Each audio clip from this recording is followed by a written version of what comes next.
Ladies and gentlemen, good morning. It is my hope and prayer that this video is going to find you guys in good health. Personally, I'm fine. Kisumu is also fantastic. Maybe you could let me know where you're watching the video from. William Samoei Arap Ruto, the President of the Republic of Kenya, yesterday named his cabinet. And as was expected, there are those who won big time and those who lost big time. In this video, I wanted to focus on those people who lost during the cabinet appointment. Before we do that, in case you're watching the channel for the first time, please take a second or two, click that subscribe button so that next time we produce a video like this, YouTube will automatically notify you. And to the subscribers, I want to continue thanking you guys for your continued support, because without the support, this channel cannot be where it is. Now, let us go straight to the point. William Ruto yesterday named his cabinet. And the reaction to those appointments are different. And I don't want to get into the finer details of how people are reacting. I want us to focus on the people who lost big time during those appointments. Because you remember, someone like Alfred Mutua won big. Alfred Mutua joined Kenya Kwanza just towards the tail end of the campaigns. He's been now rewarded with the position of foreign affairs, which most people had concluded was going to go straight to Ababu Namwamba. Rigathi Gachagua also won big time in the appointment, because his roles as the Deputy President of the Republic of Kenya is now defined in the Constitution. And of course, when William Ruto stated that Musalia Mudavadi was going to oversee the cabinet, it was expected that he was going to take some of the roles. But from yesterday's announcement by the DP, Rigathi Gachagua now has more roles and clearly defined. Someone like Eliud Owalo is now going to oversee our Ministry of Defense, which means Eliud Owalo is also going to win big. But before the Deputy President made the appointment, there were several factors which he had to consider. And some of those factors automatically locked out certain individuals from being considered. One of the factors which William Ruto considered was the regional balance. For example, in Nyanza, he had to choose someone from Nyanza. In Northeastern, he had to pick someone from there. In Mount Kenya, which voted for him overwhelmingly, he had to do that. In Western Kenya, the Deputy President also had to make certain difficult choices. In Coastal Region, he also had to do the same. And because of regional balance, there are people who lost. The other factor which informed his choice was the gender. Because remember, during campaigns, William Ruto had promised Kenyans that half of his cabinet were going to be women. I don't know whether he achieved that. I'm trying to look at it, but I don't see it 50-50. It's probably less than 50%. So it means now having more women in the cabinet, several men were going to lose out. Then there was also the 2027 factor.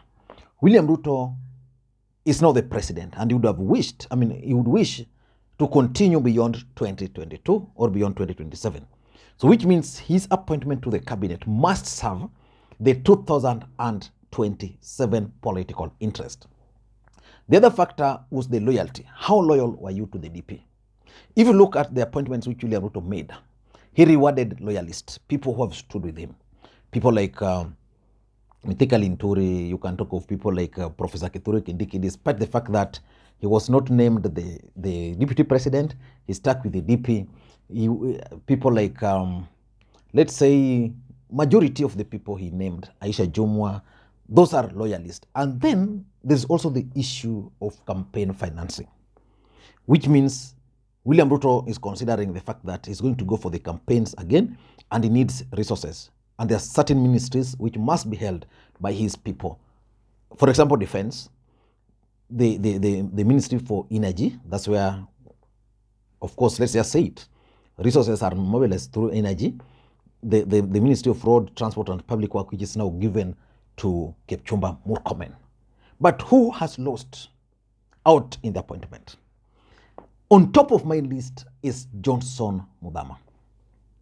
You know, Johnson Muthama was one of the first high-profile Ukambani leaders to dump Kalonzo Musyoka. And Johnson Muthama ended up being the chairperson of UDA party. UDA formed this government. So it was expected that Johnson Muthama was finally going to be rewarded with a cabinet position. Remember, Johnson Muthama had initially wanted to become the governor for Machakos. He failed in that bid. So which means as we speak today, Alfred Mutua, with a high-profile Ministry of Foreign Affairs, is definitely going to be ahead of Johnson Muthama. And Johnson Muthama indicated and stated publicly that there was no way he was going to share a platform with Alfred Mutua. So which means if the deputy president will be going to Machakos and Johnson Muthama will be there, Alfred Mutua will be there, Alfred Mutua will automatically become the boss. So I think Alfred Mutua is not going to be a very happy person moving forward. He has been betrayed. The second person is Okoth Obado. You know, Okoth Obado fell out with Raila Odinga. And Okoth Obado has been trying so hard to position himself as the alternative to Raila Odinga. He wanted to be the next Raila Odinga, even if not in the entire Nyanza, but at least for South Nyanza. Okoth Obado was expected to be rewarded. William Ruto, because he had very limited options, opted for Eliud Owalo. And personally, I'd also wished that Eliud Owalo be nominated. So he has nominated Eliud Owalo. What that means is simple. That as far as the government is concerned, Eliud Owalo is now the senior most Luo in government. Again, he's also a politician. So which means if Ruto were to go to Migori today and accompanied by Owalo, Owalo would be more senior to Okoth Obado.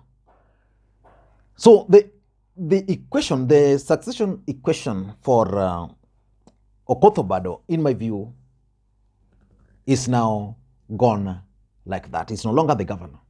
And of course, with the burden of Sharon Otieno, I think even if he will be appointed, because most of his people are saying, oh, Obado will be appointed as a chief administrative secretary, which is clearly just an assistant minister.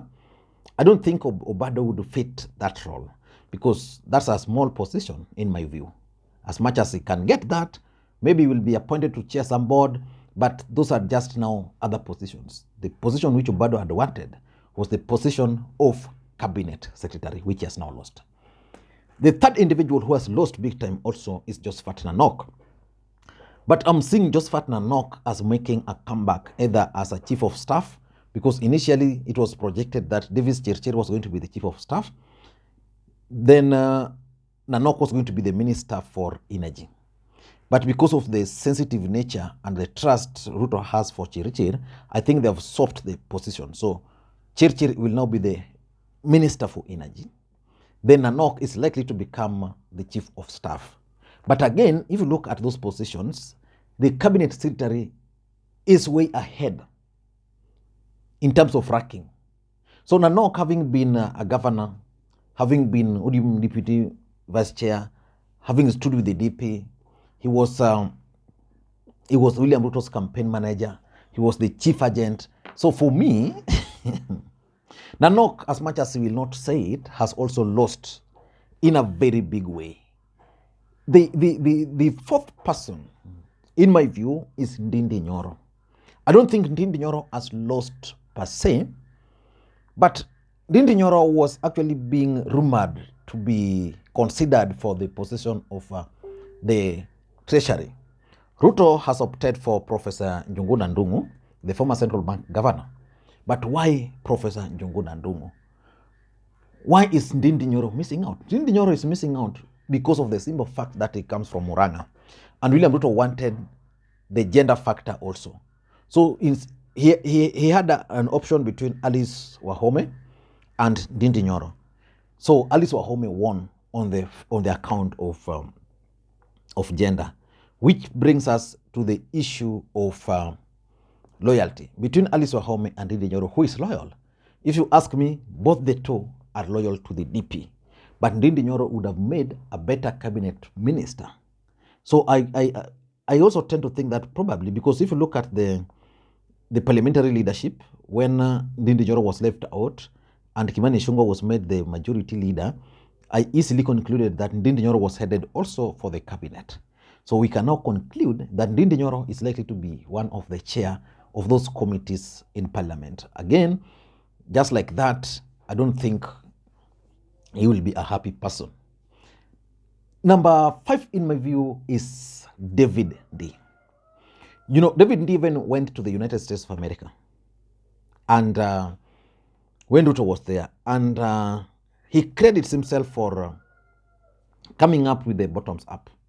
So it was expected that David Ndii was likely going to be the person who understands the economy, who was going to shift the economy, who was going to help Ruto in implementing the bottom-up approach, which he crafted.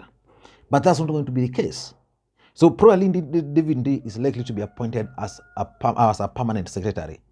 The David Ndii I know by now would have congratulated the new cabinet secretary for economy. He would have made some comments. Since he's quiet and is silent, I tend to think that maybe he's not very happy. Number 6 in my view is my friend Hassan Omar Sarai. And personally, I don't understand why Sarai is always being overlooked. After the 2017 election, Sarai joined Jubilee. He missed out on the appointments of the cabinet. While Sarai is the one guy who can actually fight for the DP, Sarai is credible. And what I think I don't understand is how, for example, William Ruto can give Kilifi County 3 positions. Kingi is the Speaker of the Senate. Aisha Jumwa is the Minister for Public Service and Gender. Then Owen Baya is the Deputy Majority, is it Majority Leader or Whip in the National Assembly? 3, all from Kilifi. Mombasa, there is none. I don't understand why he could not appoint Hassan Omar. Hassan Omar would have served the interest of the coastal region better, in my view. But maybe the DP has different ideas, and maybe just something like that. But for me, I don't understand why Hassan Omar was actually left out.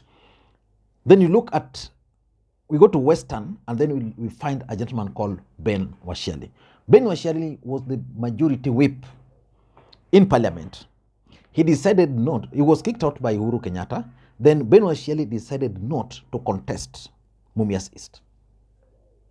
That's the fact. And because is it Mumias East?